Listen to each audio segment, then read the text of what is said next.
Wherever you go, whatever you do, throw a little at it. Omax, Vest and Briefs. ராமநாதபுரத்தில் அரசியல் ஆதாயத்திற்காக அவசர கதியில் சமத்துவபுர கட்டடம் திறக்கப்பட்டதாக குற்றச்சாட்டு எழுந்துள்ளது. ராமநாதபுரம் திருப்புல்லானி ஊராட்சி ஒன்றியத்திற்கு உட்பட்ட வள்ளிமாடன் வலசை கிராமத்தில் 6,20,00,000 ரூபாய் மதிப்பீட்டில் கட்டப்பட்ட பெரியார் நினைவு சமத்துவபுரத்தை முதலமைச்சர் ஸ்டாலின் காணொலி காட்சி வாயிலாக திறந்து வைத்தார். பணிகள் முழுமையாக முடிந்துவிட்டதாக கூறி இந்த திறப்பு விழா நடத்தப்பட்டாலும் கள நிலவரம் முற்றிலும் மாறாக உள்ளதாக பயனாளிகள் குற்றம் சாட்டுகின்றனர்.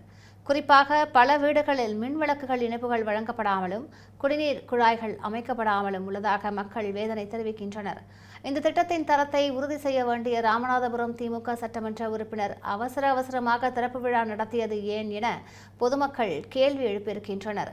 முறையான கழிப்பிட வசதி, குடிநீர் மற்றும் மின்சாரமின்றி குடியேற முடியாது என்பதால் மாவட்ட நிர்வாகம் தலையிட்டு இதற்கு தீர்வு காண வேண்டும் எனவும், மக்களின் உயிருடன் விளையாடும் வகையில் தரம் குறைந்த கட்டுமானங்களை வழங்கிய அதிகாரிகள் மீது கடும் நடவடிக்கை எடுக்க வேண்டும் எனவும் கோரிக்கை விடுத்திருக்கின்றனர்.